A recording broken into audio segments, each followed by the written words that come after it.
Assalamualaikum warahmatullahi wabarakatuh.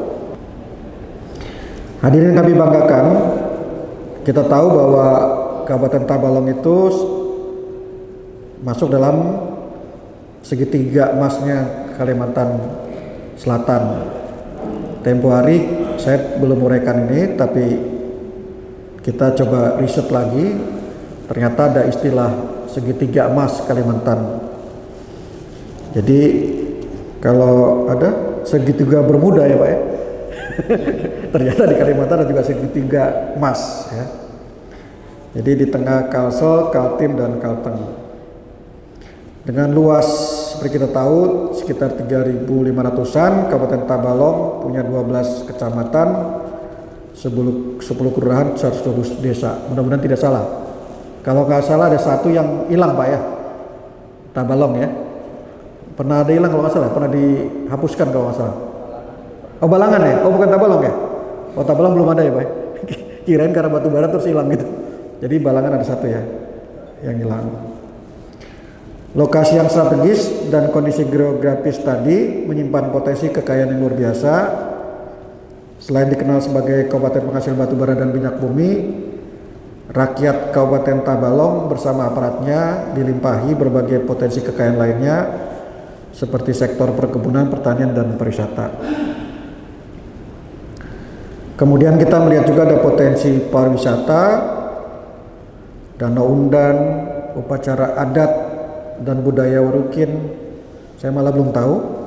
Tanjung Puri Indah, air terjun dan gua saya sudah mencoba merasakannya di Jaro. Selain potensi tadi, kita perlu bersyukur, saya bilang ke Pak Husin dan kawan-kawan, diversity-nya Tabalong, pemimpin-pemimpinnya, kepala OPD-nya beragam ya. Dia tidak seragam ya. Jadi dia beragam, diversity, ada berbagai macam etnik, agama. Itu merupakan potensi yang sangat bagus. Dan dari sana kelihatan kecerdasan para kepala OPD, dan kita bersyukur bahwa pemimpinnya pun intelek ya. Jadi punya potensi daerah dilengkapi oleh leadership, kepemimpinan yang baik. Itu satu keberkahan bagi daerah ya.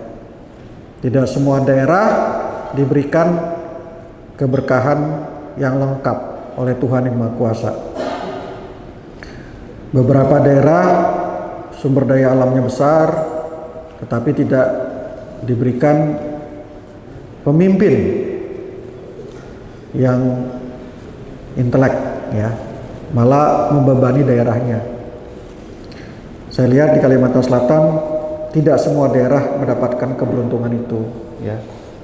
Ada pemimpinnya bagus tapi daerahnya miskin ya. Dalam hal pemberantasan korupsi saya pernah diskusi dengan teman-teman di Surabaya, Jawa Timur. Ada keterkaitan kasus dengan kondisi daerah gitu.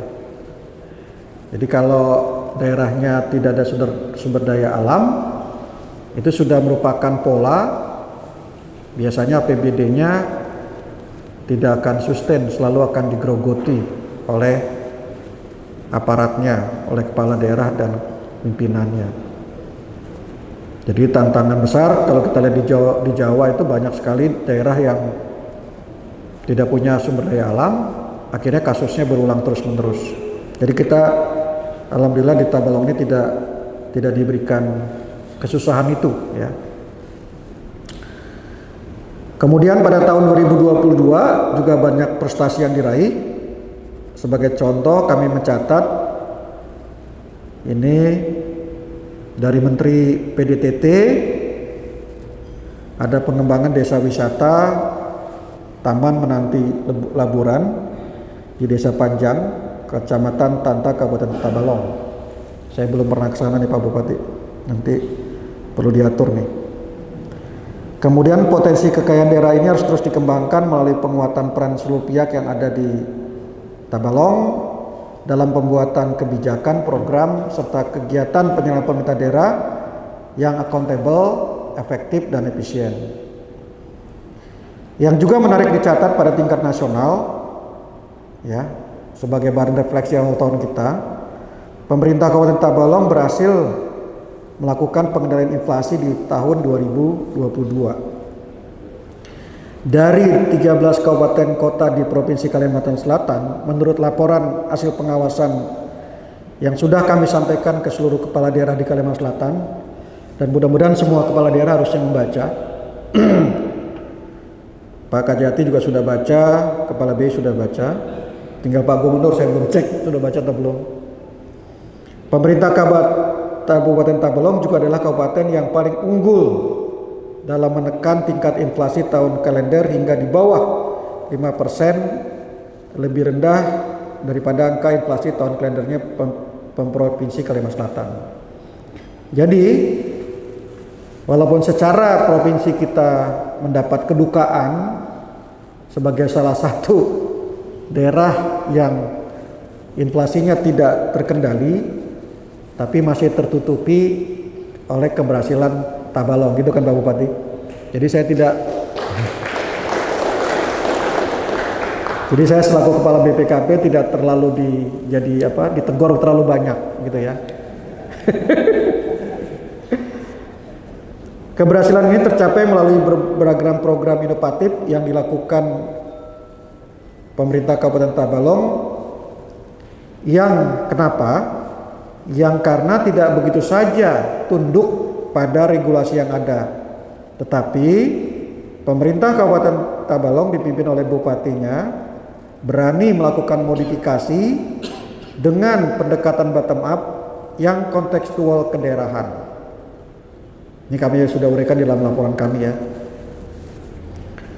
Jadi tidak polos-polos saja, seperti peningkatan SDM petani milenial, gerakan masyarakat makan ikan, gemar ikan, kampung hortikultura, kampung iwak, kampung buah, sekolah good agricultural practices. Ini saya malah baru tahu nih dari tim. Saya kemarin belum pernah dengar ini. Dan analisis pola konsumsi dan suplai pangan.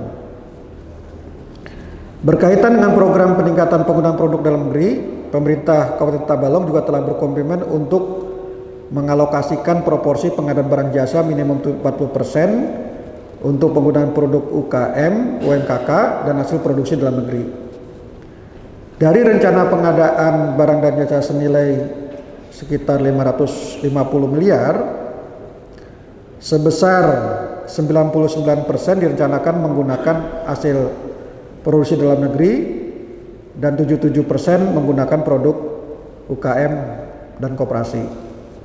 Sayangnya, realisasi pengadaan barang jasa berdasarkan data yang terentry pada aplikasi Siswas P3D rendah, yaitu 23%. Bisa karena ketidakmampuan, bisa juga karena ketersediaan produknya itu sendiri.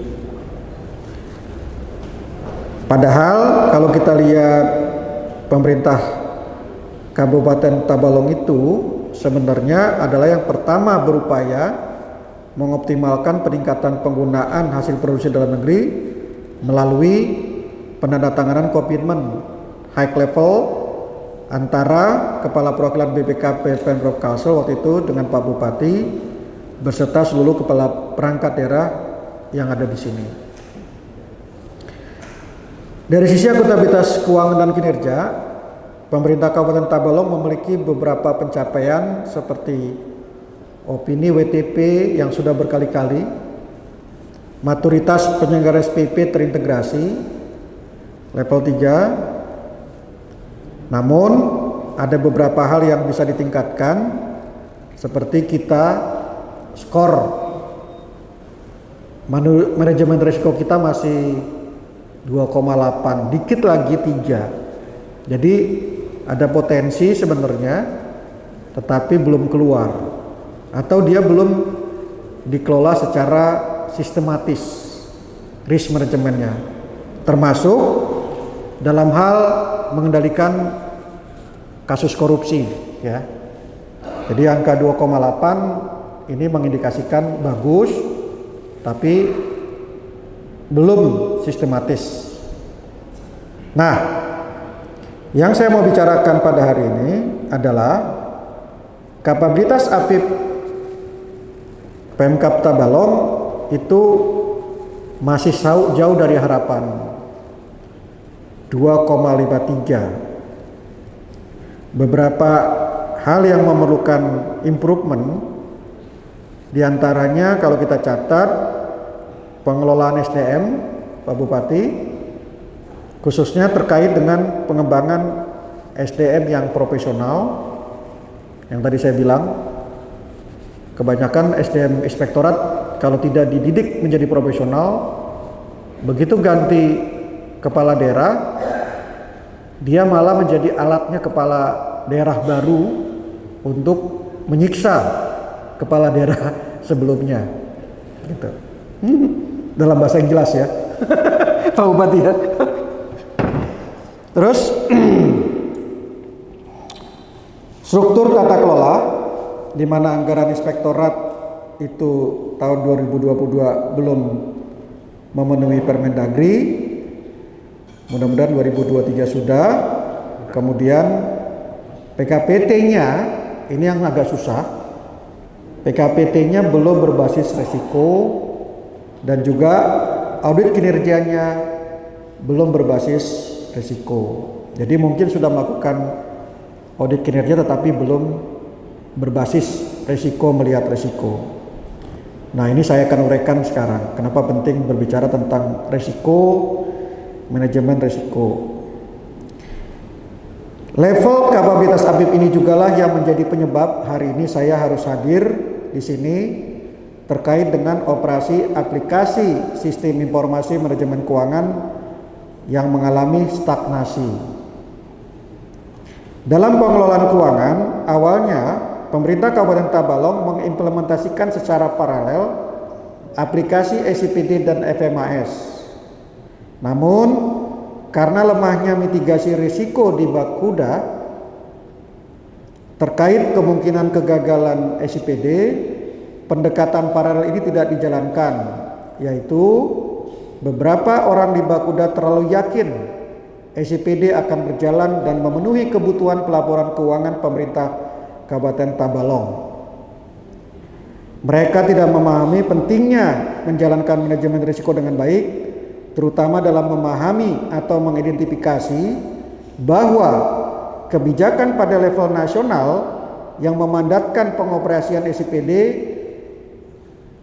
harus diterima atau akan menjadi risiko kebijakan yang harus dimitigasi oleh internal pemerintah Kabupaten Tabalong, terutama Pak Bupati.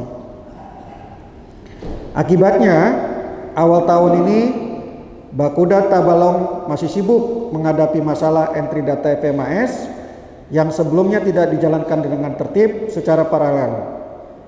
Sementara itu, BPK sudah meminta akses datanya dan sudah mengirim secara formal, dan Kalan BPK Pak Ramadi sudah mengancam apa adanya. Jadi kalau gagal datanya tidak ada, kami akan berikan disclaimer. Itu aja, simpel aja saya bilang ke Pak Bupati, kata Pak Ramadi. Memang ada perbedaan infrastruktur sistem dan proses bisnis aplikasi antara SIPD dan FMAS.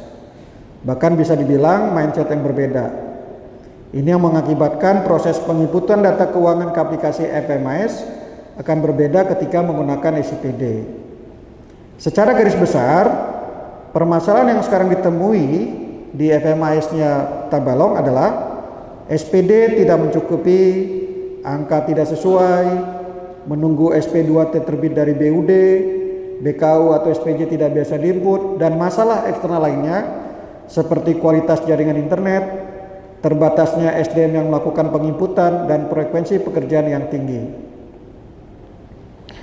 Jika boleh berandai-andai, kalau boleh nih Pak Bupati, jika saja Inspektorat Kabupaten Tabalong pada posisi seperti Inspektorat Kabupaten Tanah Laut yang memiliki kapabilitas level 3, Inspektorat Kabupaten Tabalong akan mampu mendeteksi risiko kegagalan SIPD tersebut sejak dini dan merekomendasikan mitigasinya ke Bupati Tabalong.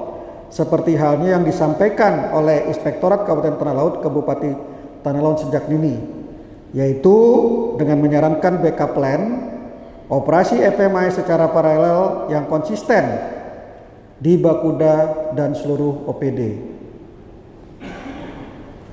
Padahal kalau kita lihat di sisi lain, berkaitan dengan sistem manajemen keuangan desa, Pemkab Tabalong sebagai mitra BPKP itu telah berhasil mendorong penggunaan aplikasi Siskedes untuk pengelolaan keuangan desa.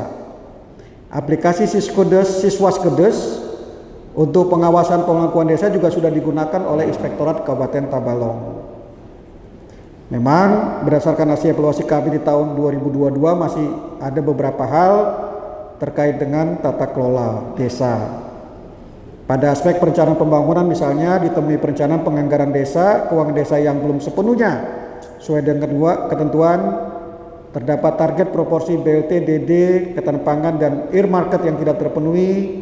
Di sisi akuntabilitas keuangan perlu perhatian pada efisiensi bagi hasil BUMDes yang rendah, ketidakmandirian desa, kurangnya desentralisasi fiskal, pajak yang belum di-store, keterlambatan penyampaian laporan pertanggungjawaban dan ketidaklengkapan bukti pengeluaran desa.